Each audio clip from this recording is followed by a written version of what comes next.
And what I notice when I'm working with people through embodiment stuff or inquiry or whatever is it's not the contents of the experience which uh, cause a lot of discomfort. It's the sense of doership or being done to ship. Yeah. Uh, so it's the sense that they're doing what's happening, or hi Samya, hi Barsha. But it's the sense that they're doing what's happening. Yeah. Mm. That's really what causes the bondage, that there's an I there which is doing or being done to. Like I noticed yesterday when I wake up in the morning, yeah, from sleeping, the head kind of comes online with all kinds of random things. I have to get up and do this. This has to get done. Memories of yesterday, projections to tomorrow. All of these pushing in and out. Yeah, but the it doesn't match experience. This is the thing. The direct experience is just laying there, having just woken up, and then the head is firing off all kinds of contents. Yeah, so there's a sense um, of being bound to this body, and in so doing, the what goes on within this body, seemingly within this body, is mine. Yeah, or I'm doing that. This is really like the bondage of self, that you're bound to being the doer of what's being done, uh, or what's being done to the body, let's say. And this is like the knot, essentially. No, there is no self in the way that there is no thing inside this body which could be called J. Yeah? These would all be concepts. Just like when I wake up and the head is throwing all kinds of conceptual ideas and memories and things forward at me, none of them are matching the happening of just laying in bed, you see? So there's a disconnect.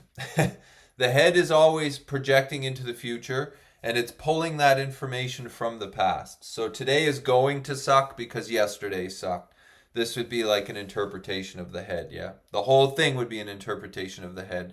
The idea that yesterday sucked and the idea that tomorrow or today is going to suck would both be interpretations, but they are based on the past. Yeah, so the head is taking the past and throwing it at the future, and none of it makes sense because none of it's actually happening. Just like when I wake up and I'm laying in bed and my head is saying, "I have to get up. You should be doing this. This should be happening." Yeah. So the doership is tying would be the sense of being tied to that mental movement as what is doing it, and that would be the mistaken identity which would cause suffering, yeah? Because it's like Ramesh Balsakar writes about all the time. This system is essentially programmed or conditioned by what it's been through, let's say. So this body holds core beliefs about itself and the world, yeah? Those core beliefs were not made up. I didn't create those. They're programmed, they're manufactured through conditioning. So this body has experienced a bunch of stuff in life, and a lot of it early on was very messy. So then it sees a messy world, essentially. Yeah, this would be the interpretation of the head. The core belief would be that this body is worthless. So, yeah, if you have questions, ask them. I don't know if I'll get to them or not, but they'll be there if that happens. Oh, I forget what I was saying. Uh,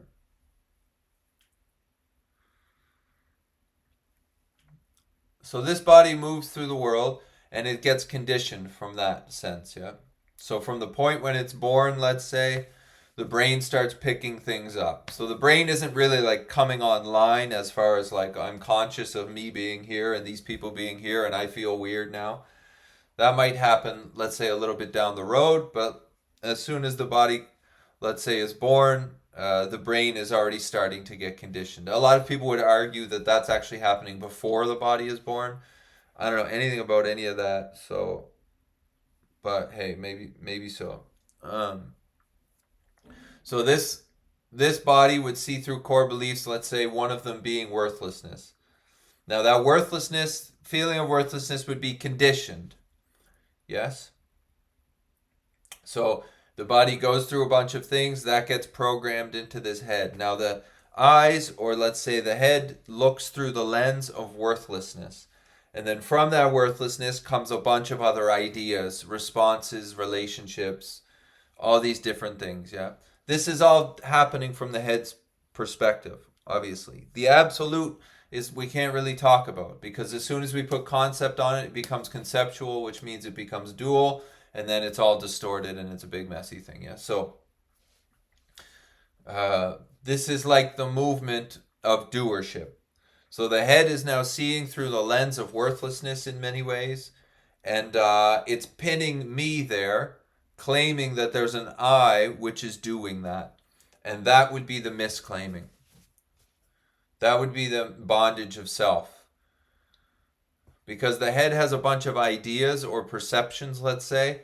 Those happen like instantly before we catch them, and then it presents the idea of me being there. The idea of me and you comes after happening, after event, let's say. So the eyes see a tree, the head goes tree, and then it says Jay sees the tree, yeah? But the idea of Jay comes and goes. There is no thing called a Jay. There is no self. It's just movement, yeah? It's like action coming and going in and out of space. The spaciousness of awareness would always be there, of course. But as soon as concept comes in, then there we are, yeah? So the idea here essentially is you're not the doer because there is no doer. Yeah? This world isn't happening to an individual because inherently there is no individual. It's happening to an action, let's say. But it's getting tied to the doing, which is the real bondage and brings a bunch of suffering, yeah? The feeling that I am doing the interpretation of worthlessness. Now the thing that adds on to that is if I'm doing it, then I'm inherently uncomfortable in it, and then I want to get out of it. Now the getting out of it puts me further into it. The trying to get out of the discomfort actually commits me more into the discomfort as the one the discomfort's happening to, let's say. Ah, okay. Somebody wrote something. Somehow I associate karma as reason for suffering, as it comes and hijacks our experience. Conditioning is karma. In a way, conditioning would be considered karma, but there would be a lot of differences. And also, the philosophy of karma is super complex, depending on the system that you're looking at it from. Yeah. So the Buddhist philosophy of karma is like its own world. Yeah, the Hindu one is probably its own world as well. But I like conditioning because conditioning makes sense, yeah?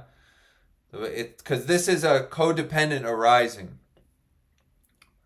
The body cannot be separate from the world, and the body cannot be separate from the head. Yes, these are not independent. There's no independence here. This is not going to be autonomous, essentially. It's entangled with the world. It has to be that way because that's its nature, yes? There's a sense of individuality inside the body, but it doesn't change the fact of codependent arising. So when this body's moving through the world, essentially it's being influenced by that world, yeah? Because they can't be separate. Because there is no individual.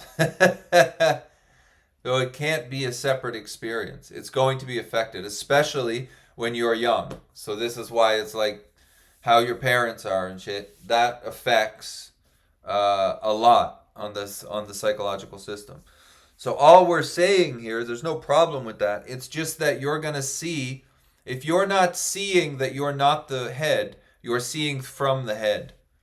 And the head is interpreting on conditioning. You're not doing that conditioning, nor are you doing the seeing through that view now. This is the most important thing to see, yes? Because you can see the head. What is being perceived cannot be what is perceiving. Nisargadatta said that. Huang Po said that. What is being perceived, you can perceive the head, yeah? And you can perceive that the head is running on conditioning. And it's firing off a bunch of thoughts, feelings, interpretations, perceptions, which essentially are not matching what's going on right now. Yeah, I could be sitting here in this chair talking, and the head could be explaining to me how terrible it is or how off I am. And it's just off. It's off, yeah? Because it's interpreting through past conditioning.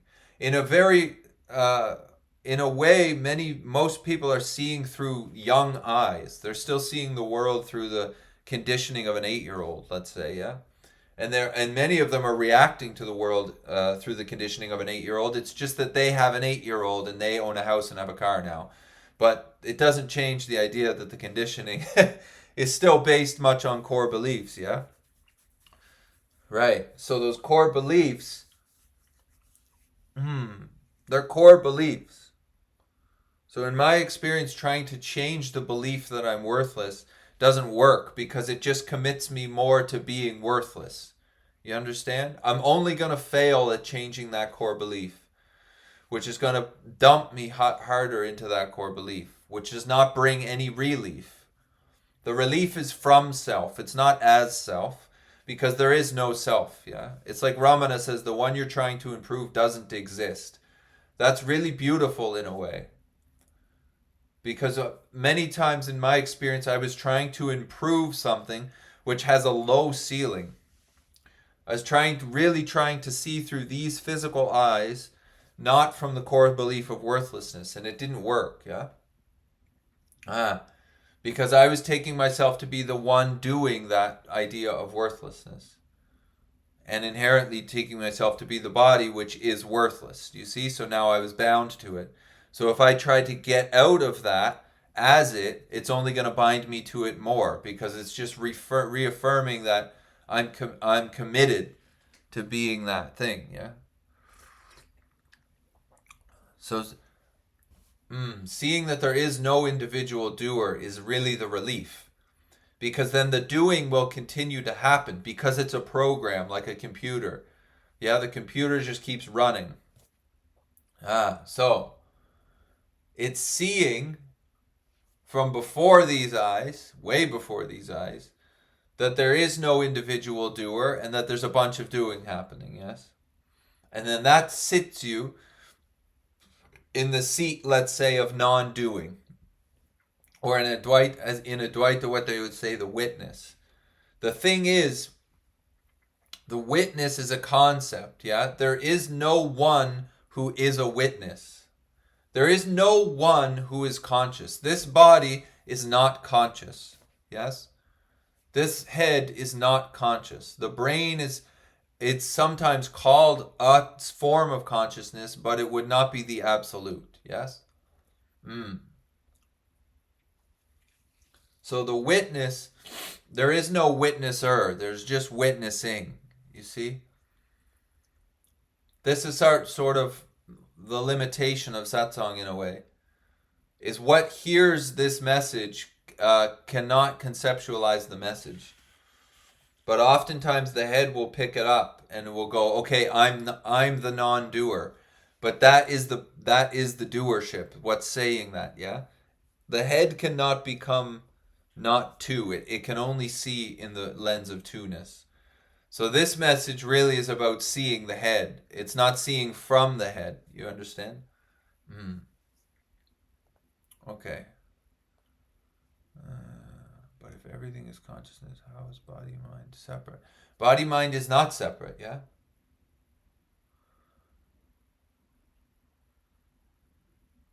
Varsha?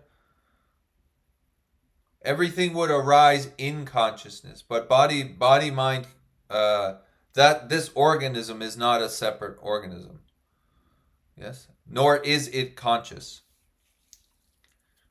Consciousness is like, let's say, a field of a noumenon, as they would say, or voidness or emptiness. It's actually full of presence, but that in the conceptual way that doesn't work. Yeah, so it's like an open field of space, and the body and mind come and go within that space without changing that space.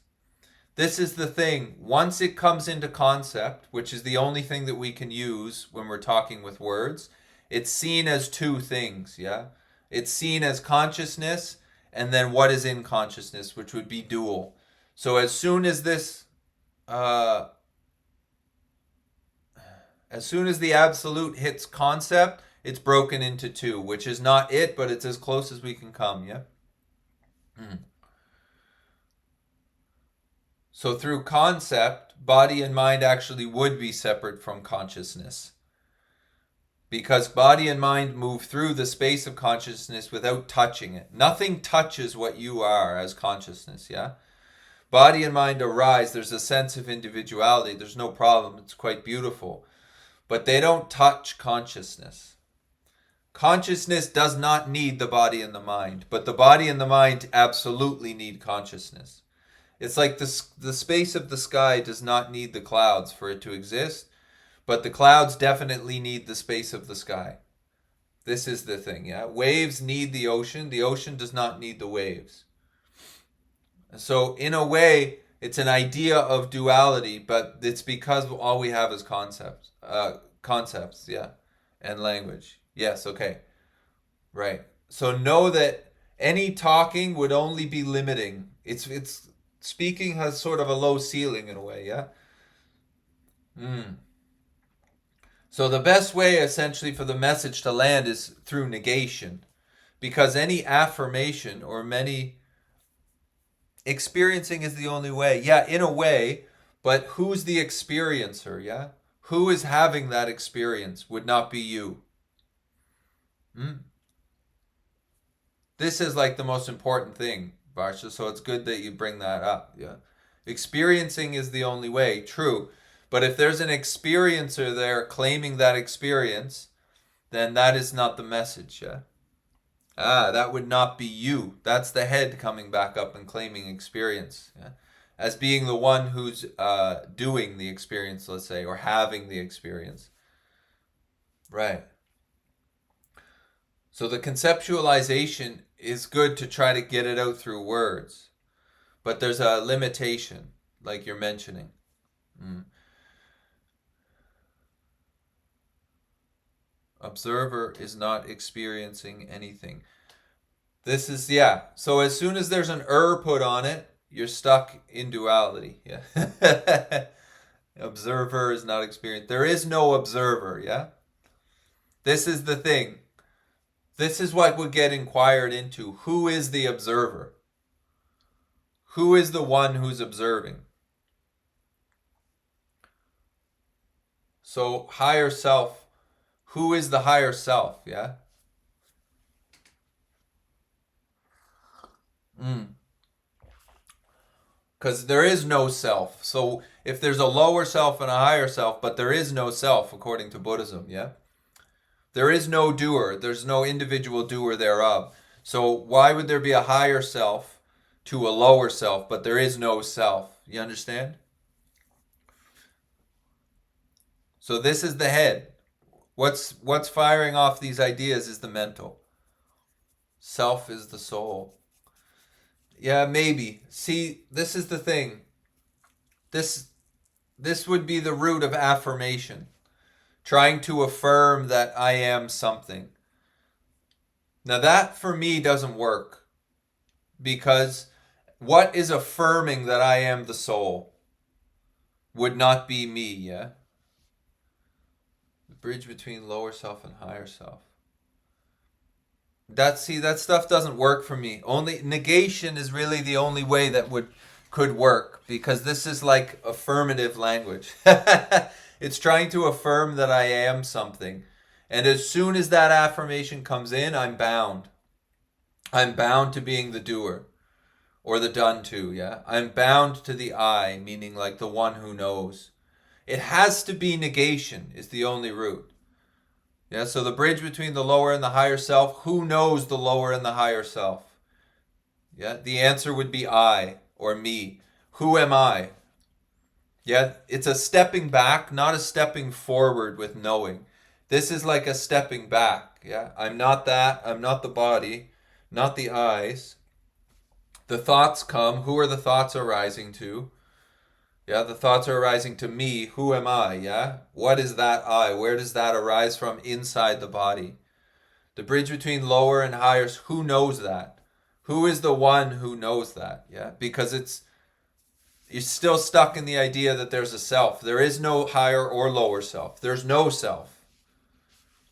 Yeah, so it can only be through negation, because any affirmation of knowledge is only going to affirm the unreal, let's say. It's like Ramana says, the only thing you have to do is see the unreal as unreal, and there you are as real. Yes? Right. Yeah. So the negation of being the doer would be the only movement, I guess, that would work for me. It has worked for me, yeah. So deep relaxation really helps, because that negates the body and the senses settle down, so you can feel you're sitting inside of the body. This is very important, yeah. And then inquiring into that doer. Who is the one who knows the higher or the lower self? Only void, yeah. Only void would be a concept of the head, because voidness is full of presence. Yeah, there's emptiness, which is pervading experience, let's say. That emptiness is full of presence.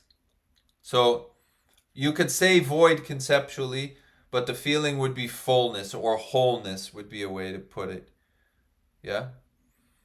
The head tries to grab this idea of only void, because the mental system is trying to become void, and it can never become that. You understand?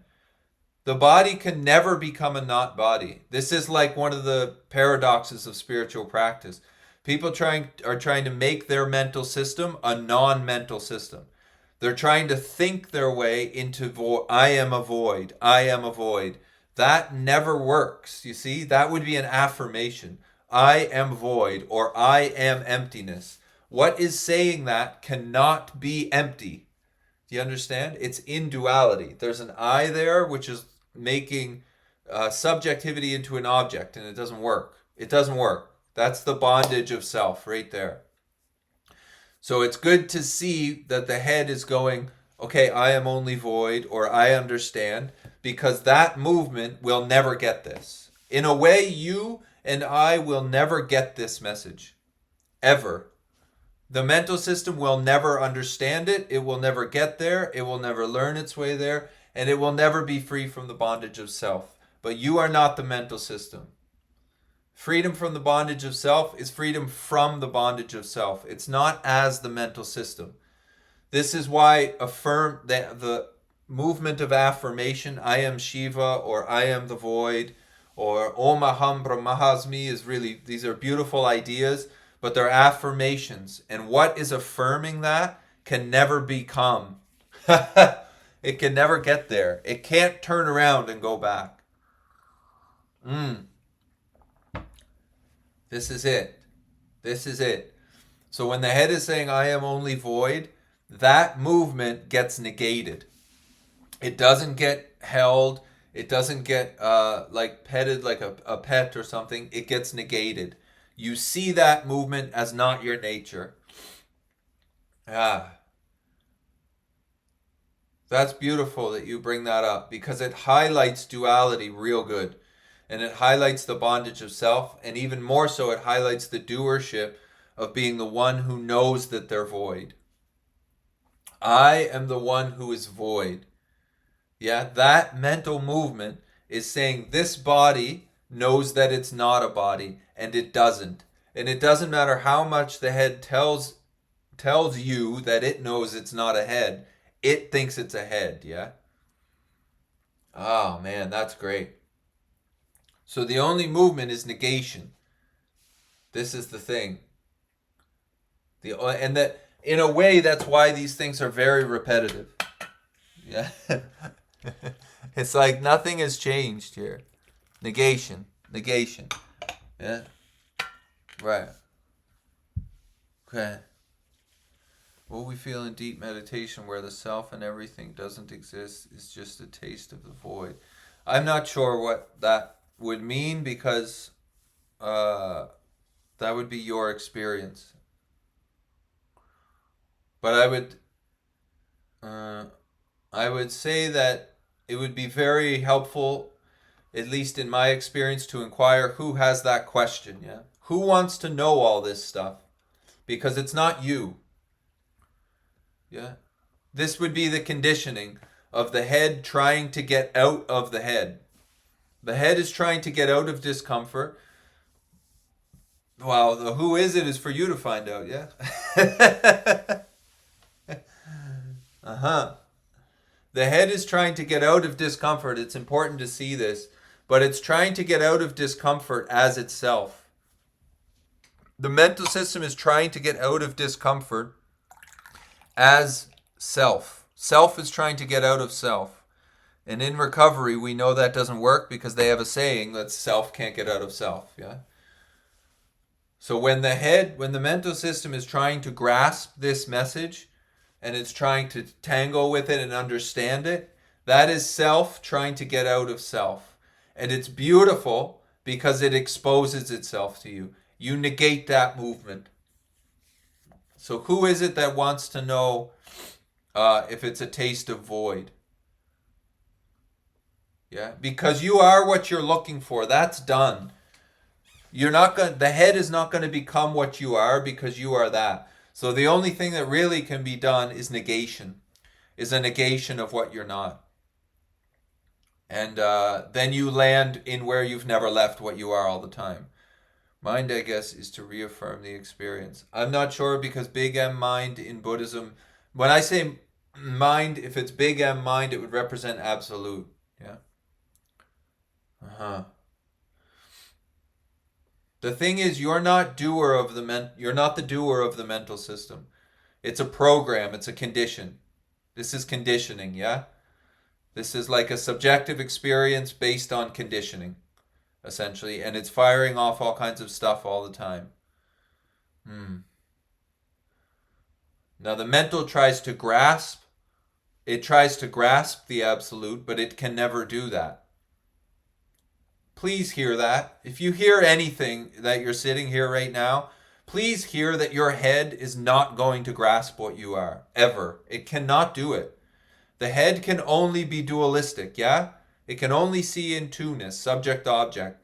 It cannot become not two, ever, ever.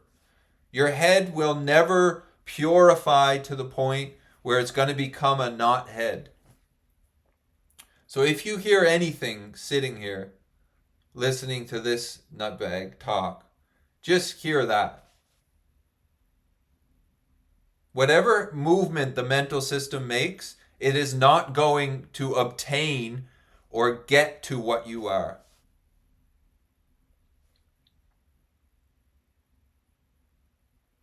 The body is not going to become a not body. You're not going to meditate yourself into a, a perfect stance of spaciousness constantly. Yeah? The head is going to come back online and it's going to present you as the doer. That is going to happen because it's a habit, it's a process. You sit before it, yes? So it's only by negating it and seeing that there is no individual doer. And when I mean seeing it, I don't mean seeing it with the eyes. I mean seeing it from before it. Through negation, yes? By stepping back. Stepping back, stepping back, stepping back. And then where do you land? From the place from which you've never left. The mental system is not going to get it. It's not going to get it. Hopefully, actually, it just keeps failing to the point where you just give up on it. It's like in AA where it's sometimes people are said, go drink again and see if you can stop, yeah? And then they almost die because they almost drink themselves to death. And it's extremely purposeful because then they give up. Then they see that they are not the answer. And this is the beautiful thing. You and I are not the answer to the problems or the suffering or the discomfort. Yeah, this head is not going to answer the question. The mental system is not going to figure out its way how to not to suffer because it is the root of suffering. You understand? And that suffering is not a problem. It's only a problem when we're bound to it.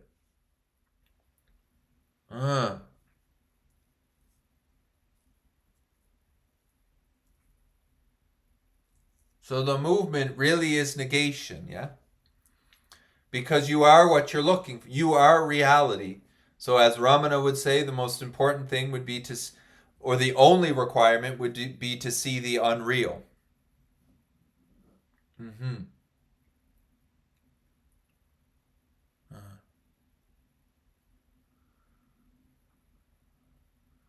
Yes, in a way, Samya, individuality is not the answer, and individuality, in a way, is the roadblock. The sense of individuality is not a problem. This is not a problem. This body is not a problem, yeah? When we're bound to it as the doer of it or the done to by it, which is a perfect duality right there. So this is non-duality. You are not the two-ness. So that would get negated right away, you see. When you're bound to it, it seems to be a big problem. But one of the biggest problems is trying to get out of it as it. Yeah? This is like the biggest obstacle. The head says, I'm a problem, and I have to get out of that problem. And then it tries to get out of itself, which is really one of the baseline roots of alcoholism. Yeah? Or sex addiction, or whatever, gambling addiction, or heroin addiction, or something. People are trying to get away from the head as the head. Yeah? Mm.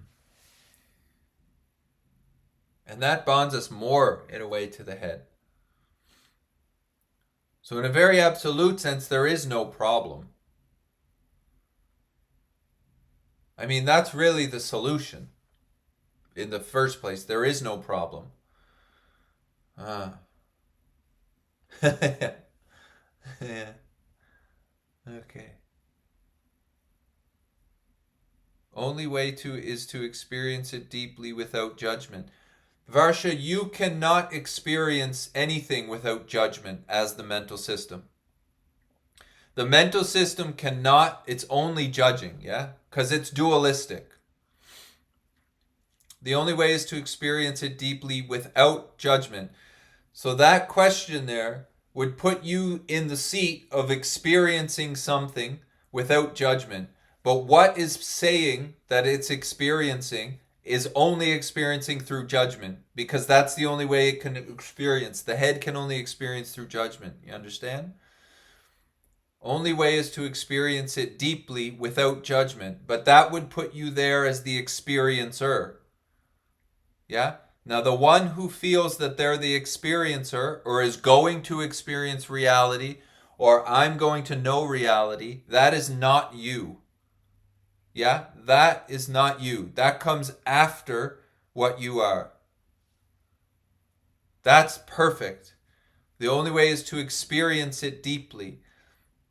But there's still a sense of you being the experiencer and that you're going to experience it without judgment. That's not going to happen. If there's a sense of being the experiencer, there's judgment. Yeah? The head is never going to become non-judgmental ever. It can't operate. That's not its nature. Its nature is dualistic. It's judging, it's perceiving, it's interpreting. That's the job of the head, and it does it perfectly, yeah? So that idea that you're going to experience this gets negated. That is beautiful. That is the beauty of non-duality. When your head presents to you, I'm going to experience this, see that as not you and negate it. Don't go with it. It's the going with it which has people going to 100 Vipassanas, spending $10,000 a month on wellness and whatever stuff they're trying to get done, yeah? It's a purposeless cause because the experiencer can never extinguish itself. Your head is not going to commit suicide through becoming non-judged. It can't do it. It can't do it. A giraffe can not run as fast as a Lamborghini. It can't do it. You understand? The body cannot become a not body. So the only way is to experience it deeply. Who is trying to experience it deeply is not you, yeah? Negate that movement. Negate that movement. Negate. To make negative would be the word negate, yeah? Not to suppress it, not even to deny its arising. See the idea that you're going to experience this arise, and then just know that that's not you, and relax on it. That's all. Because any other movement you do, you're only affirming that you're there as the experiencer. And then you're bound to self yet again. You see, it goes right back to what we were saying. You are not going to know this message. You're not going to know this message. You, the mental system, which you are identified as, is not going to get this. Ever. It's not going to experience it. It's not going to become what you are because you're already it. You understand? So the best thing would be to relax downward and inward and then negate so that space pervades you. You are not going to know that as a mental system. You're going to know it by negating that mental system. Man, this is the beauty of it. It removes tons of weight. You understand? You're not going to do your way into what you already are because there is no doer. The self is always realized, yeah?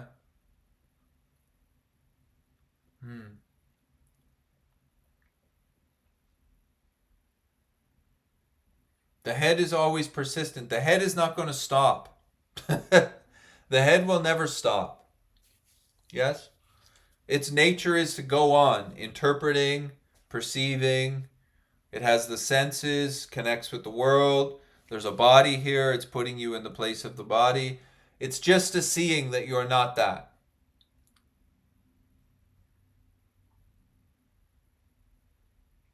Hmm.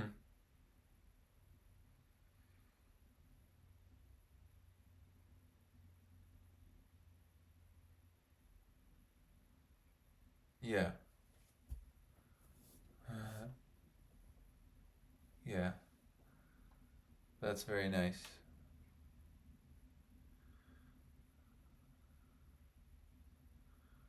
Yeah. Varsha, watch your head go crazy.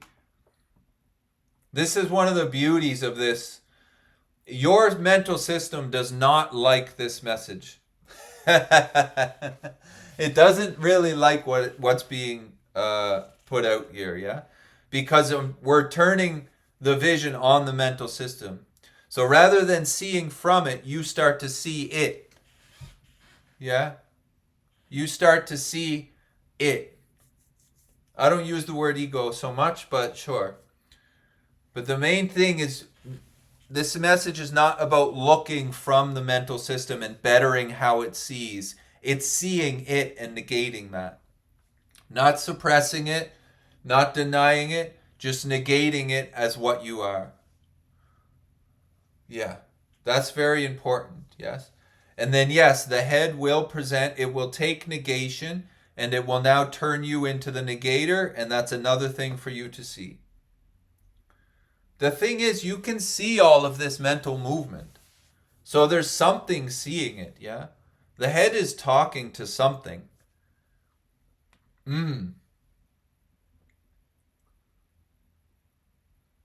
But all we can really talk about is duality. Yeah, we can't talk about the absolute because as soon as it's put into concept, it's all messed up. But you can see individuality come up constantly. The mental system, the body, the emotion, and it's quite interesting, yeah? It's very super complex, for sure. Uh, but what I've noticed is like it's based on a couple core beliefs, and those core beliefs get presented in all these different ways, but they kind of root down to core beliefs. And I can see where those core beliefs were blossomed from the events, the relationships from earlier in life, let's say. And then those core beliefs get triggered now and the head goes off again. Presents me with all kinds of stuff that's not happening. And on it goes, yeah. It's really, the individuality is quite beautiful. But it doesn't change the fact that you're not that. It doesn't change the fact that there's no thing inside this body which is an individual. But it's very profound. It's super complex. And it's in relationship with everything else that's going on in many ways. But the main bondage is that you're the doer of it. So I feel it's important to understand why the head sees the world the way it does, so that you can see you're not the doer of it. So that when you can see when you wake up in the morning and your head puts all kinds of demands on you, that you're not doing that. And that most of those demands are completely erratic. Yeah. So now here's the thing. If you go with those demands, your life is going to be uncomfortable. Because the demands are erratic and there's just going to be more demands. The head is just going to ask you to do more. Not ask you. It's going to tell you that you're worthless and you need to do more and you got to friggin' more retreats, more meditation. You can't, it's just going to keep going, yeah? There's no peace as the mental system. The mental system is not peaceful. It's very anxious, man. It's always reaching and flying and going this way and this way, yeah? But the thing is, there's no problem. It's when you're bound to it as the one who's doing it or the one who's being done to. So the real inquiry always comes back to me. Me. Because if those thoughts are just thoughts, they're not a problem. But if they're your thoughts, they're a big problem, yeah? Now they have to be changed or purified, or you're seeing the wrong way, or they're a big problem if there's a me put in front of them. Look at your life, remove the my from it, and then see how much tension goes away from your body. Money changes a lot if it's your money. Vehicle changes a lot if it's your vehicle, yeah? The inquiry stays on the my, because that is the head is presenting that there's a you there and there's not. There's not. Man. And that mental system can be moved and changed, and there's all kinds of stuff that can happen in the brain, yeah? But it doesn't change the fact of the duality of that mental system. And the real peace is to see that you're not that duality. In my experience, humble experience, you can feel free to negate that as well.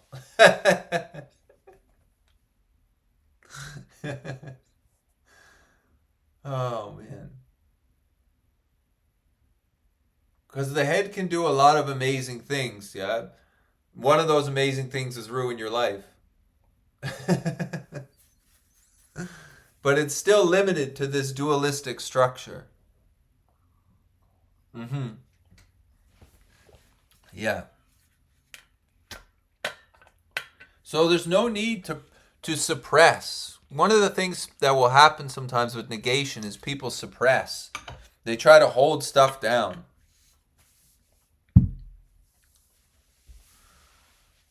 They try to hold things away, yeah? Not me, I'm not that. I'm not this. I'm not that thing or this thing, yeah? It doesn't work because you're there as the suppressor. So you got to stay on the me, the I. Where does that arise from in the body? Peace is felt in meditation or being in the present moment.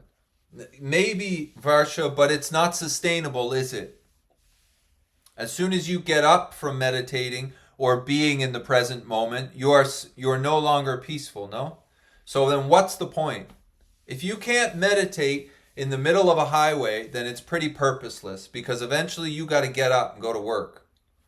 Or you got to get up and go deal with family or something. Yeah? So this idea of becoming present or maintaining peace that I was feeling in meditation, it doesn't work because what's trying to do that is not peaceful, the mental system. So who is the one that felt peace in meditation, and who is the one who's being present in the moment? You are presence. You cannot be out of the moment. not as the mental system in the body. That gets negated. But your true nature is only presence. It can't not be here. Yeah, the idea of you not being present and being present, that comes and goes within a constant presence.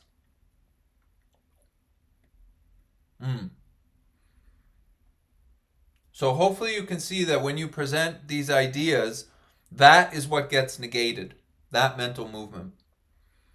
So peace is felt in meditation. Who is the one who's feeling peace in meditation? I am the one who's feeling peace in meditation. Then when you get up from meditating, the head still has you. So now it's seemingly not peaceful, and now you're not peaceful, yeah?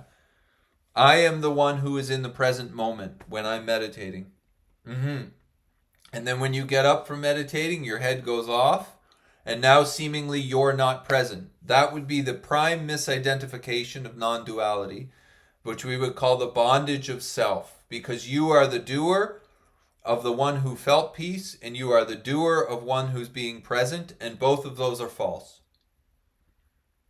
The head is not going to stay peaceful, nor is it going to stay seemingly present.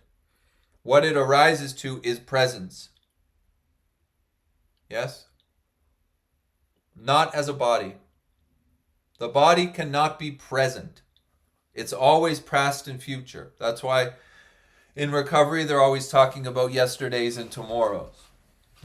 So again, it's a negation. It's great. Non-duality points you into tons of misunderstandings. The primary misunderstanding being that you're the doer. So I'm the meditator. This is the thing about meditation, is it sticks you to being the meditator. There's nothing wrong with meditation. But if you're stuck to the idea that you're the one who's meditating, you are never going to get out of the discomfort. Yeah? You can't meditate yourself into being constantly peaceful. That's never going to happen. You can't meditate yourself. You can't meditate the mental system into a constant presence because it's always going yesterday and tomorrow, and you're not doing the mental system anyways. So when it goes off, when you stop meditating and then somebody cuts you off at the street light, your head goes off and now you're disqualified from realization or whatever crazy stuff the head is going to say. Yeah, that is all not you because you're not doing it. You are not the doer of that mental system. So you're not going to make it peaceful because you hadn't made it unpeaceful in the first place. And you're not going to stop it and make it present because you're not the seeming unpresence of it. You are presence before the mental system. What knows that the mental system is not present is presence. It's like there's a knowing before knowledge. Before the idea of me pops up, there's a bunch of space there. There's like a knowing, let's say. Yeah? Or there's like a wide open, endless space of listening. It's just that then goes and listens to the mental system, and you're tied to the mental system. And now you want to become peaceful, or you want to become present. But what is doing that is the sense of individuality. It's not you, yeah? So the head's got us running around a lot of times trying to become what it can never become. Peaceful present. When has your mental system ever been peaceful for more than 6 seconds? And then it's off onto something else. It's great in a way because it's like, it's very obvious. So for some of us, it gets so uncomfortable that, it gets so uncomfortable, it just overplays its hand so much that you just give up on it, yeah? And you see that peace is from the mental system. It's not as it. So if you're meditating, there's a sense of focusing on something probably, yeah? And that mental system is going to hold on that point. So that would put you in the position of being the one who's focusing. Now you are bound to self. Yes, you are bound. That would be the bondage of self in a way, because there's an idea that you are the one focusing. But that you that you're identified as, which is focusing, is going to become unfocused real quick. And now you're seemingly failing at meditation, yes? So what's failing is not you. What's failing is the conditioning of the body and the mind. So in a way, let it fail. Yeah? Because the beauty is in its failure. We're all failing constantly. And this would be the beauty of the human condition, the body-mind. It fails constantly. But you're not failing, yes? It's the body and the mind fail constantly because this is a dualistic experience. Success, failure, right, wrong, good, bad, up, down, salt, pepper. This is a dualistic subjective experience. It's not going to become anything other than. The freedom would be from it, yes? Beautiful. This really is the beauty of the not two for me.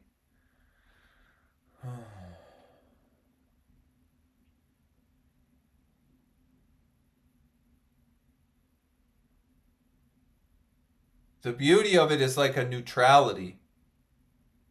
It's like a neutrality.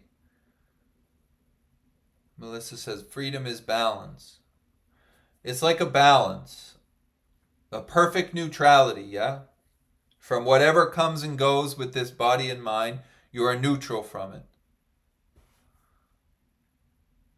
Or neutral to it, let's say, because you're not bound to it. But as soon as you get identified with the movement of the me, let's say, now you're bound to it, yeah? And now you're moving left and right, or up and down, or whatever is going on. So the only way is negation, because any affirmation only binds you to that sense of individuality. It binds you to the ever-changing, and then the ever-changing thinks it's going to become not changing. Yeah, the body and the mind think that they're going to find balance. The head thinks it's going to become neutral, and it can't do it. It can't do it because it's dualistic, yeah? It's going to be up and down. The mental system is never going to sit in the seat of neutrality, ever, ever, ever, ever, ever. So there's a thought that comes up, and then there's a sense of being you who sees the thought. That sense of you who sees the thought has the idea that it's neutral to the thought, and it's not. You negate both of those because that is duality. Thought, seer of thought. The seer of the thought, the experience of being the seer of the thought, yeah, has you bound to the thought.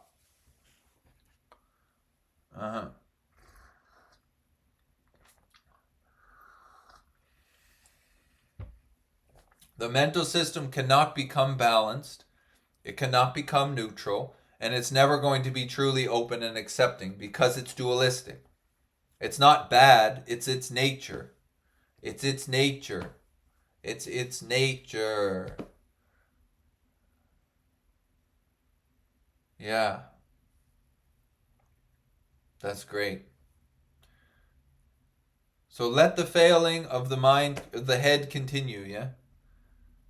Let that failing continue on forever. Because that is the beauty of it, yeah? Can we transcend the dualistic nature? Varsha, you're asking so much good stuff because it highlights duality perfectly. I hope you're seeing that. I hope you're not taking my answers as you failing, but see how those the understandings you're putting forward in a way are misunderstandings from the understanding of non-duality. Can we transcend the dualistic nature? So when it says, when you say we, you would be talking about me and you, yeah? Which would be the sense of being an individual. Jay and Varsha, yeah? Yes. No is the answer. Jay is not going to transcend duality, ever. Ever. The idea of J is dualistic. That's its nature.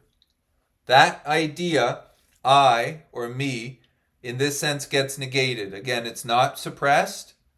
It's not denied, it's just negated. Has not it's not your nature. Is it going to become your nature? No. No, it's not. In the core, we are oneness. I don't use the term oneness either because oneness would then point to a dualism, yeah? Varsha, this is so good. You're never going to get it, Varsha. See that what's trying to get it. Hit that with negation, yeah? Yeah, yeah. Good. Laughter is good. Because it gets funny. You know why it really gets funny is because your head will never stop. It will never stop, bro. The head thinks it's going to get it. Oh, the head is on. The mental system really thinks it's going to transcend. The greatest paradox. This is why it's so funny. And the head keeps presenting it. Keeps going. You wake up, your head is like today I'm gonna get it. I'm gonna be the first ever in the history of human beings to get it. Mm-hmm. This is the amazing thing about the head. And the other one is the core beliefs. This really gets funny too. Is like the core belief of being worthless, let's say in my experience. This idea that I'm no good, yeah. It doesn't matter what happens, what events take place. It's presenting that idea. It's presenting it. For sure. Everything, all kinds of events could take place which would totally suggest against that idea, and then you come home and you lay in bed and your head will eventually go back to the yeah, but this is the craziness of it. This is one of the reasons I stopped trying to change it, because it just got shown to me that man, it's just going to keep coming at me. It's just going to keep coming at me. Because I thought I was doing it, you see? So I thought I was going to stop it. But seeing that you're not doing it is amazing.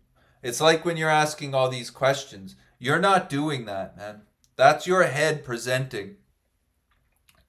It's trying to get out of itself as itself. And when it keeps shooting like that, it's really great because you can just see it. You can see it like reeling. And you don't even probably want at this point to ask any more questions, but your head is like addicted to that movement, yeah? You're not doing that. Inquire who that movement arises to. Yeah. Yeah. I understand the addiction to want to get out of suffering, especially people come to this message because they think it's going to be like the way that they're gonna like sidestep all of their suffering in a way. They're gonna like get around it. Yeah, they're gonna like people come to this message sometimes thinking they're going to like get out of the world, like an escape. Yeah, that's a good word, Samya. It's like an escape, but it's not that. Yeah, it's just a negation. The body and mind are in the world, but you are not of the world. You see?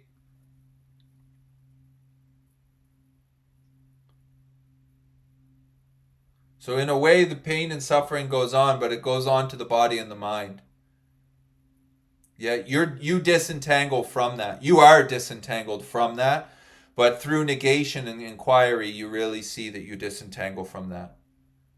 And that is the beauty. That is the beauty. Because then the pain and suffering they're not, they land differently. Yeah, because there's an understanding rather than a misunderstanding. And the understanding or the logic of non-duality, uh, yeah, yeah. A lot gets revealed, about this body and mind and how it came to be and why it sees certain ways and how it's entangled with everything and how it feels pain and emotion. It's through negating and disentangling from that you see it. Otherwise, you think you are it, and it's very distorted. The experience is very self-centered, and then the world is very it's very distorted. Uh-huh.